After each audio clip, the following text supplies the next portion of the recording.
So now that the Andor TV series is officially over, there was only one thing left to do, and that was to experience the end of this rebellion story with its Part 3 narrative, Rogue One. The Andor series doesn't just stand on its own as one of the most compelling Star Wars stories ever told.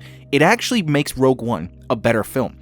I'm going to break down how the nuances and world building of Andor's characters and storylines retroactively enhance the emotional impact and character arcs of Rogue One, elevating the entire thing to now be an even better film that people have loved for years now. To everyone watching, if you went and watched Rogue One after finishing Andor, what was the one thing about the movie that made it stand out even more once you completed the TV series? Let me know in the comments as we run through this video. So yeah, Rogue One is my favorite Star Wars movie. I've been open about that for years now, and my opinion still has not changed, and it doesn't seem like that's going to happen anytime soon now that I have a broader context to the narratives and character stories around so much within the movie that led up to where we got with the Andor television series. On top of that, what makes Rogue One stand out from a lot of other Star Wars that we have gotten recently is that it follows something that, depending on who you are, is fundamental within a Star Wars story that I feel not a lot of people talk about, which is the idea of setting your story around a war-like event.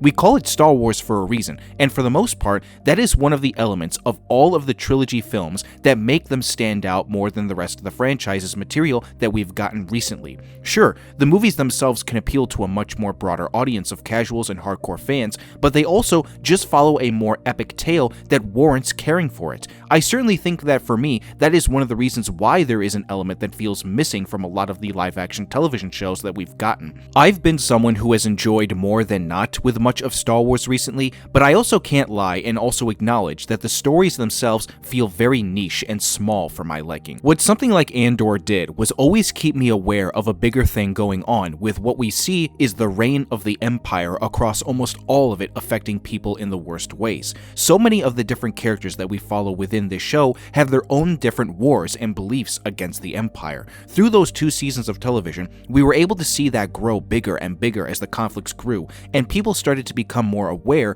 of what the Empire was doing, so that by the time we get to Rogue One, everything felt like it was leading up to these big epic scale battles and warlike sequences. Rogue One has the elements of a war film that make it so entertaining, but now with Andor in my head, it also makes it much more emotional as far as an event that spurred one of the best trilogies that we ever saw with the original 3 Star Wars films. The bottom line is this: Rogue One simply is one of the more entertaining films as well, and for someone like me, I'm always focusing on the entertainment first before I focus on how I feel about it when it comes to critiques and breaking it down. Back in the day, I probably said as much that I didn't have as much of a connection to the characters as I do now, and we see with Andor that that has completely changed. And speaking of Andor, let's talk about Cassian. His journey in Rogue One now makes a lot of sense. A man who admitted that he's been fighting the fight since he was 6 years old, but at the time when Rogue One came out, not many people really believed it as much. His backstory, along with many other characters in the movie, was missing, and for the most part, all you are really doing is following characters that you are meeting for the first time go into a conflict that carries a lot of weight, but you don't care as much for why these people specifically are sacrificing so much to make it worth it. Cassian's story in Andor was all about building up this rebel who didn't know it yet, but he would become one of the most influential people within this time period in helping to stop one of the most fascist regimes that Star Wars lore has seen yet. 2 seasons really felt like enough to help us understand his motivations, as well as becoming attached to the people around him who helped get him to that point. Once we get to Rogue One and he holds one of the top ranks within this early form of the rebellion, everything starts to make more sense. It is as he says in his speech to Jyn Erso and the rest of the force is ready to go to Scarif. Everything I did for the rebellion, and every time I walked away from something I wanted to forget, I told myself it was for a cause that I believed in, a cause that was worth it. Without that, we are lost. Everything we've done would have been for nothing. I couldn't face myself if I gave up now. Those words now mean so much more, and it's arguably the best moment of his in the movie when you look back on what his role was originally. To this point, he had been through so much pain and loss to fully realize that his calling was to stop the Empire, even if at one point before he was always trying to deny it. It makes you realize just how good Andor was in shaping this character and ultimately making you more emotional to see his eventual death. And with that in mind, I can now also say that for the rest of the characters that we follow within the movie, from Jyn Erso to Chirrut Îmwe, K2SO, Baze Melbis, Melshi, Bodhi Rook, Saw Gerrera, to even Krennic on the side of the Empire. All of these characters now have a bigger meaning to them in their own ways, not just because of the actions they find themselves committing to with regards to the rebellion or the Empire, but also with what they believe in. Just in case there's anybody watching this video that hasn't rewatched Rogue One yet after seeing Andor, you don't know it yet, but the thematic elements stand out even more as well. Rogue One on the surface back in the day for a lot of people was just a war movie depicting the events of what took place before Star Wars A New Hope. Now, it is so much more than just a war movie. The Andor series is about the birth of the rebellion, not just politically, but psychologically and morally too. Oppression and sacrifice drive these people to either uphold or dismantle such an authoritarian system as the Empire. Seeing it from both sides allows you to care more for the conflicts, whether in the past or the present. The show gave us a depiction of how ordinary people become revolutionaries. For most of the characters in Rogue One, we are following those same kinds of people who are fighting their own fights against either side for certain reasons because they know there is something above them that is pressing them just enough that the only thing they can do is act. It's as simple as even when Nemec said it in his manifesto. After he lays out what it means to oppose the Empire, he ends his manifesto with one simple thing. Remember this. Try. It is as simple as that. One word is all it takes to make you realize who these people are in Rogue One. They are all just trying to fight against the powerful system that will never let them be the ordinary people that they want to be. Or in the case of Director Krennic, he's fighting against the system that is preventing him from simply just scaling up the chain of command within the Empire's ranks while being recognized for the work he did in helping to create the ultimate superweapon that is the Death Star. In the end, this is why on my rewatch of the movie, I got more emotional watching our characters die one by one. You realize within each death that it was the end of the line and there was nowhere to go, but only that they came to accomplish what they set out to do.